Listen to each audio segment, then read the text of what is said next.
안녕하십니까. Y타임스 논평의 주북일입니다. 문재인 정부의 공수처법, 독소가 가득한 괴물입니다. 문재인 정부의 절대 반지인 것 같이 보입니다. 그런데 분명한 것은 절대 권력은 절대 불패한다는 점입니다. 민주당 정권은 이 공수처법 때문에 제풀에 넘어질 것입니다. 공수처법은 민주당에게 절대 반지이지만 그것 때문에 오히려 민주당의 앞날이 어둡다 이렇게 말씀드릴 수 있습니다. 더불어서 이 공수처의 임기가 2020년 7월부터 시작된다는 것이 국민에게는 오히려 희망입니다. 이 무소불위의 공용 공수처법 독소조항들이 있습니다. 그러니까 국회 4+1이죠. 바른미래당, 정의당, 민주평화당, 대한신당, 그리고 민주당. 이 협의체가 내놓은 고위공직자범죄수사처, 줄여서 공수처라 그러는데 이 법안에 대해서 검찰을 중심으로 해가지고 격한 반발 기류가 확산되고 있습니다. 특별히 더불어민주당 박주민 의원이 밀실에서 급하게 삽입했던 독소조항들이 특별히 민주주의의 기본을 파괴할 수 있다는 지적이 나오면서 이 검찰뿐 아니라 자유한국당의 반발도 더욱 강력해지고 있습니다. 세 가지 독소조항 살펴보겠습니다. 첫째는 첩보보고조항입니다. 검찰이 박주민 의원이 주도한 이 공수처법 중에서 가장 반발하는 내용이 바로 수사 착수 때부터 공수처에 사전 보고하라는 조항입니다. 범죄를 인지한 경우에는 그 내용들을 즉각 통보해야 한다는 것입니다. 검찰은 이렇게 되면 과잉 수사라든지 문객이 부실 수사를 할 수 있다고 강하게 비판하고 있습니다. 자유한국당 심재철 원내대표도 이 내용은 첩보 단계에서부터 공수처에 보고를 하라는 것이고 공수처의 지시를 받아가지고 수사하라는 그야말로 독소조항이다 이렇게 반발했습니다. 이건 결국 공직자에 대한 수사 여부, 압수수색 여부를 검찰이 아니라 공수처가 결정을 하게 됨으로 인해 가지고 그렇게 되면 지금의 유죄수 수사라든지 이 조국같이 현 정권에 대한 수사 자체가 불가능해질 수 있다는 그런 해석이 나오는 겁니다. 검찰도 이렇게 되면 살아있는 권력에 대한 수사 자체가 사라질 것이라 우려하고 있습니다. 이렇게 되면 정의를 구현하기 위한 검찰의 존재성 자체가 무력화될 수 있다 이렇게 보고 있습니다. 이렇게 현 정권에 대한 수사만 불가능해지는 것이 아니라 오히려 역으로 공수처장이 원하는 특정 인물에 대해서도 언제든지 수사 개시도 할 수 있기 때문에 한국당이 격하게 반발하고 있는 겁니다. 두 번째 독소조항입니다. 이건 검사의 자격 요건인데요. 이번에 박주민 의원 주도하에 새롭게 변경된 조항 중에 또 다른 하나가 바로 뭐냐면 검사의 자격 요건을 대폭 완화했다는 겁니다. 원래 법안에는 10년이었습니다. 이걸 5년으로 대폭 완화했습니다. 검찰 중견 간부급이 공수처 책임 검사로 이렇게 세울 예정이었던 법안이 현 정권 입맛에 맞는 젊은 검사들로 대거 이렇게 발탁해가지고 등용시킬 수 있다. 한국당 그렇게 분석합니다. 수사 경력 5년 차가 검찰의 선배 검사들에 대해서 칼날을 휘두를 수도 있죠.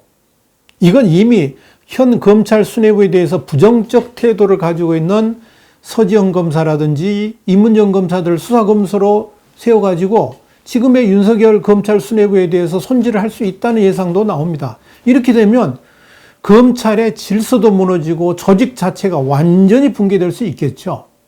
또한 검사의 자격에 수사처 규칙으로 정하는 이런 아주 애매모호한 조항을 포함시킨 것도 문제입니다. 이건 공수처장이 검사와 수사관을 마음대로 정할 수 있다는 점에서 그 자체도 유언이지만 여기에 상당한 불순한 의도가 숨어 있다고 보고 있는 겁니다. 세 번째 독소조항은 수사관의 자격 요건입니다. 검사의 자격 요건과 마찬가지로 수사관의 자격 요건도 대폭 낮췄습니다. 원래는 5년 이상 수사, 조사, 재판 업무로 되어 있었는데 이걸 7급 이상 공무원으로 바꿔버렸습니다. 이 역시 자신들의 입맛에 맞는 사람들을 대폭 충원하려고 하는 저희가 엿보입니다. 이렇게 되면 그 과거사위원회 같은 데서 활동했던 현 정권 성향의 변호사들을 공수처 검사로 임명할 수 있게 됐다. 수사관으로 임명한다. 그런 비판이 나오는 겁니다. 결국은 초법적이고 유연적인 법안이 바로 이 공수처법입니다. 우선 초헌법적 공수처입니다. 이게 공수처법의 가장 큰 문제입니다. 새롭게 출범할 공수처가 어느 누구의 견제도 받지 않는 무소불위의 초헌법적 기구라는 점입니다. 원래 민주주의 정부는 견제와 균형을 기본으로 하지 않습니까? 그런데 공수처법대로 하자면 공수처는 검찰이 하고 있는 사건 자체를 사전에 보고받고 수사 개시 여부까지 결정하는 것으로 되어 있습니다. 이건 독재 체제에서나 가능한 법안이죠. 헌법적 기관입니다, 검찰은. 그런데 헌법에도 없는 공수처가 검찰과 경찰을 지휘하는 초유의 일이 벌어지는 겁니다. 또 공수처장도 대통령 마음대로 임명할 수 있습니다. 그러니까 최종 인사권을 대통령이 갖고 있고 또 공수처장 후보 추천위원회가 7명인데요. 그중에 6명을 친여 성향으로 구성할 수가 있습니다. 그러니까 독립성 자체가 확보가 되질 않겠죠. 현재 공수처법을 보면 후보 추천위원회가 7명으로 되어 있는데요. 그중에서 6명이 추천한 2명 가운데 1명을 대통령이 결정할 수 있도록 되어 있습니다. 그리고 국회 인사청문회를 거치도록 규정하고 있습니다. 근데 청문회하면 대통령이 무시하고 얼마든지 마음대로 임명할 수 있으니까 형식적인 절차다. 이렇게 봐도 무방할 겁니다.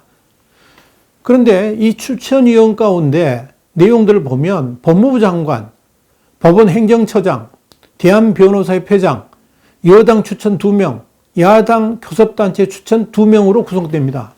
형식적으로는 이 여당 추천 후보를 야당 추천 위원 2명이 반대할 수 있도록 되어 있습니다만은 이미 4+1 협의체에서도 드러난 바 있습니다만은 바른미래당 같은 쪽에서 야당 지분 1명을 달라고 했을 때 그렇게 되면 사실상 여당 6명의 야당 1명으로 도저히 통제할 수 없는 결과가 나올 수도 있습니다.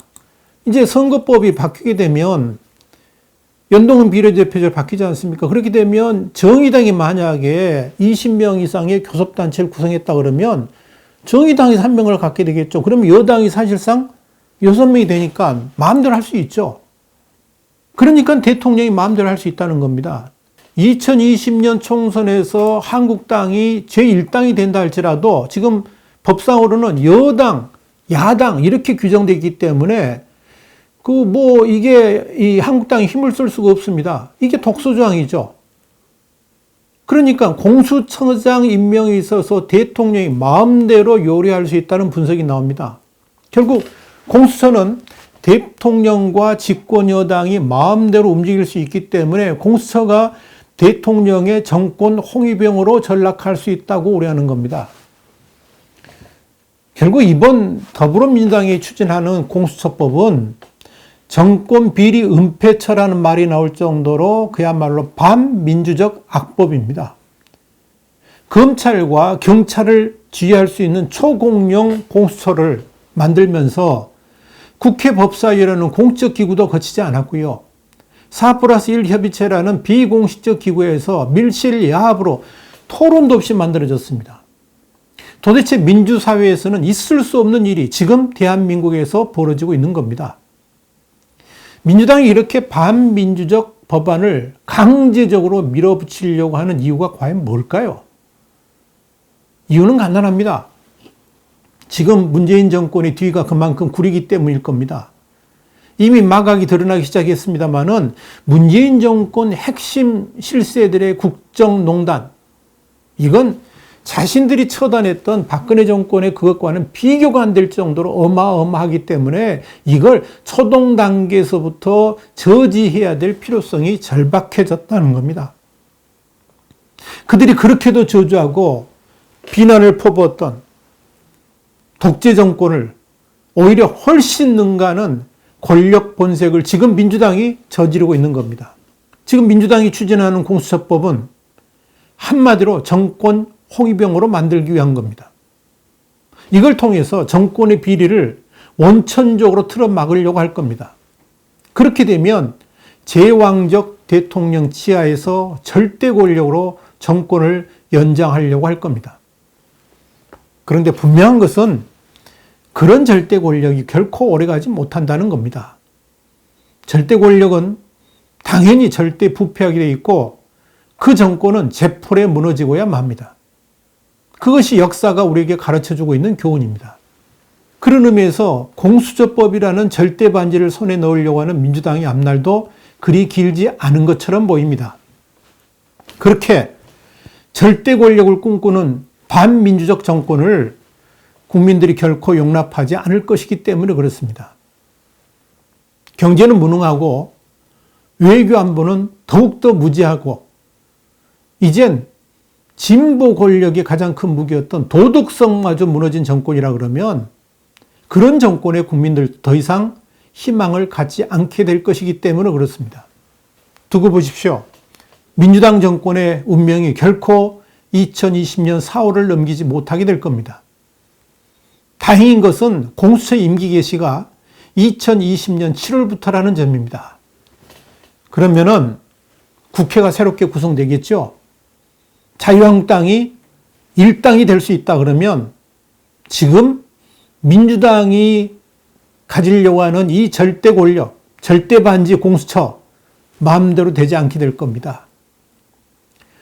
공수처의 임기 개시가 2020년 7월이라는 것. 그래서 대한민국에 아직 희망이 있다. 저는 그렇게 보고 있습니다. 와이타임스 논평이었습니다. 다음 시간에 다시 뵙겠습니다. 감사합니다.